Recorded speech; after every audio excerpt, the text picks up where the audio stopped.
Padre, del Figlio e dello Spirito Santo. La pace sia con voi. Leitura da primeira carta de São Paulo aos Coríntios. Irmãos, quando fui à vossa cidade, a minha palavra e a minha pregação não tinham nada dos discursos persuasivos da sabedoria, mas era uma demonstração do poder do Espírito, para que a vossa fé se baseasse no poder de Deus e não na sabedoria dos homens. Palavra do Senhor. E agora, então, devemos ter a catequese com o Santo Padre. Recordamos, hoje intitulada Anunciar o Evangelho no Espírito Santo, o Espírito Santo e a Evangelização. Cari fratelli e sorelle, buongiorno. Queridos irmãos e irmãs, bom dia. Dopo aver riflettuto sull'azione santificatrice, Depois de termos refletido sobre a ação santificadora e carismática do Espírito, questa catechesi a un altro aspetto. dediquemos essa catequese a um outro aspecto, Evangelizzatrice dello Spirito a Santo, obra evangelizadora do Espírito Santo, ou seja, nella predicazione della Chiesa. ao seu papel na pregação da Igreja. La prima lettera di Pietro definisce gli apostoli coloro che hanno A primeira carta de Pedro define os apóstolos como aqueles que vos pregaram o Evangelho da parte do Espírito Santo. E nessa expressão encontramos os dois elementos constitutivos da pregação cristã: o seu conteúdo, que é o Evangelho, e o seu meio, que é o Espírito Santo. Diciamo qualcosa dell'uno dell'altro. Digamos algo sobre eles. No Novo Testamento, a palavra Evangelho tem dois significados principais. Pode indicar cada um dos 4 evangelhos canônicos, Mateus, Marcos, Lucas e João, ou, e nesse sentido, o Evangelho significa a boa nova proclamada por Jesus durante a sua vida. Depois da Páscoa, a palavra Evangelho assume um novo significado de boa nova sobre Jesus. Isso é, do mistério pascal da morte e ressurreição do Senhor. E é isso que o apóstolo chama Evangelho quando escreve: não me envergonho do Evangelho, pois ele é uma força vinda de Deus para a salvação de todo o que crê. A pregação de Jesus e posteriormente a dos apóstolos contém também todos os deveres morais que decorrem do Evangelho, a partir dos 10 mandamentos até o novo mandamento do amor. Mas se não quisermos cair no erro denunciado pelo apóstolo Paulo, de colocar a lei antes da graça e as obras antes da fé, se não quisermos cair nisso, é necessário recomeçar sempre a partir do anúncio daquilo que Cristo fez por nós. É por isso que na exortação apostólica Evangelii Gaudium se insiste tanto na primeira das duas coisas, isto é, no querigma, ou proclamação, do qual depende toda aplicação moral.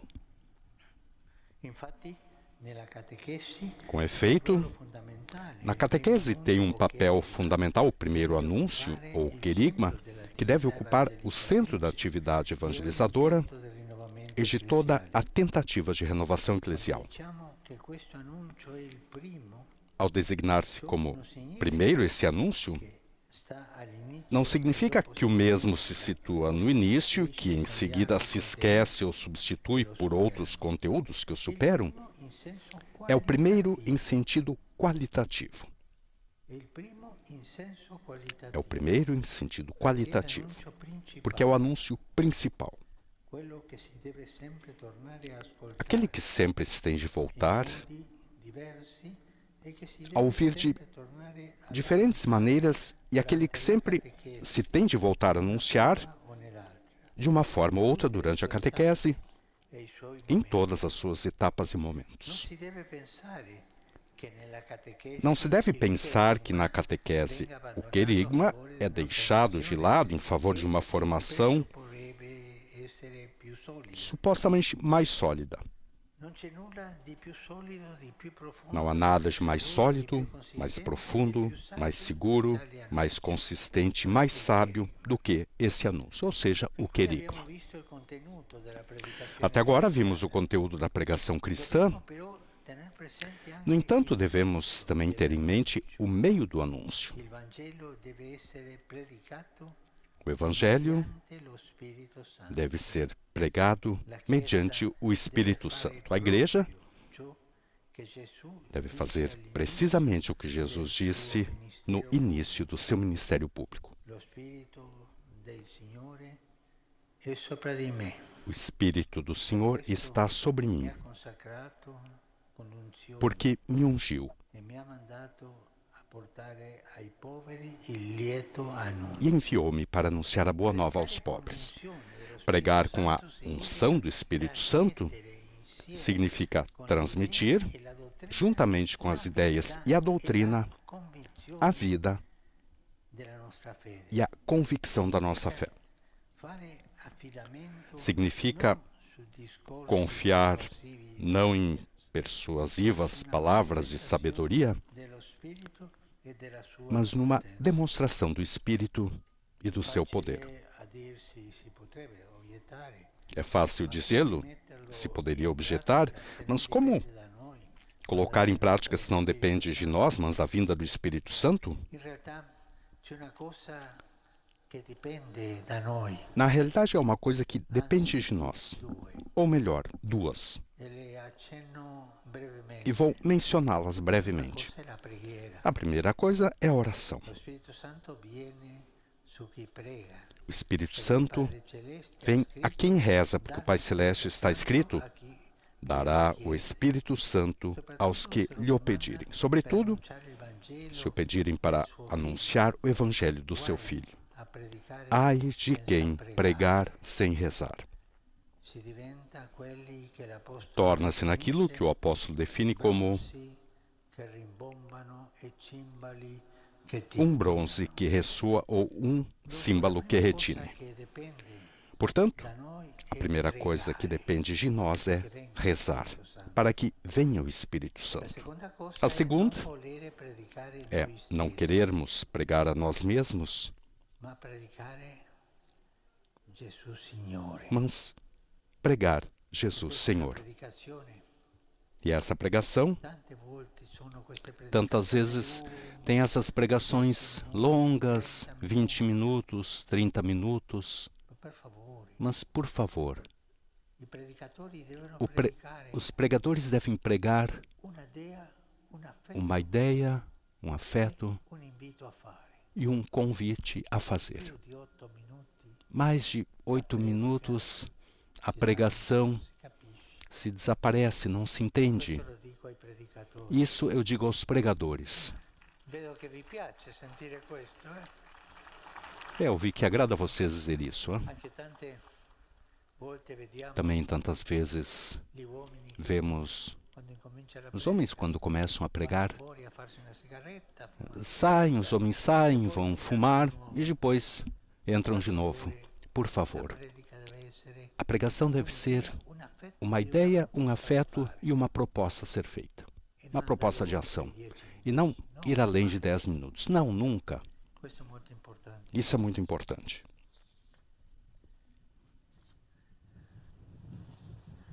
La seconda è non volere predicare noi stessi, dicevo, ma il Signore. Non occorre dilungarsi. Não há necessidade de nos delongarmos nisso, porque qualquer pessoa envolvida na evangelização sabe bem o que significa, na prática, não pregar a si mesmo. Me limito a uma aplicação específica desse requisito. Não querer pregar a si mesmo implica também nem sempre dar prioridade às iniciativas pastorais promovidas por nós, ligadas ao próprio nome, mas colaborar de boa vontade, se solicitado em iniciativas comunitárias ou que nos são confiadas por obediência. Que o Espírito Santo nos acompanhe, nos ensine a esposa a pregar assim o Evangelho aos homens e às mulheres de hoje. Obrigado. Catequese do Santo Padre, portanto, a 16ª catequese do ciclo O Espírito e a Esposa. O Espírito Santo conduz o povo de Deus ao encontro de Jesus, nossa esperança. E agora sim temos nosso Silvanei José, fazendo então o resumo da catequese em português. Santo Padre, os fiéis de língua portuguesa desejam testemunhar-lhe filial afeto e sincera fidelidade e rezam por todas as intenções do seu ministério apostólico universal.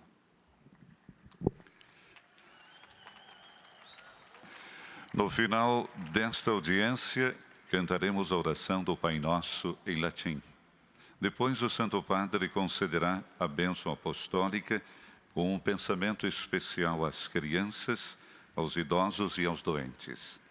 Abençoará também os terços e demais objetos de devoção que cada um tiver consigo. Leio agora um resumo da catequese que o Santo Padre acaba de pronunciar. O Espírito Santo age na Igreja não só dando os seus carismas e santificando-a, mas também na obra da evangelização. Nesse sentido, podemos considerar que o Espírito é o meio pelo qual o Evangelho é anunciado, de modo especial, o mistério da morte e ressurreição de Jesus. Com efeito, é este primeiro e fundamental anúncio, o querigma, que ocupa o centro da atividade de evangelização da Igreja e que contém os princípios morais cristãos. Todavia, a aplicação desses preceitos depende da proclamação daquilo que Cristo fez por cada um de nós. Desse modo, a catequese não deve abandonar jamais este primeiro anúncio. Essa não é uma tarefa fácil. Por isso, a Igreja é chamada a evangelizar com a unção do mesmo Espírito, isto é, não pregando a si mesma, mas clamando na oração a presença do Paráclito. Agora o Santo Padre saúda em italiano os fiéis de língua portuguesa. Do il benvenuto a tutti i fedeli di lingua portoghese. Fratelli e sorelle, non è possibile annunciare il Vangelo e vivere la parola di Dio senza l'unzione dello Spirito Santo. Preghiamo affinché Egli riversi sempre su di noi i suoi 7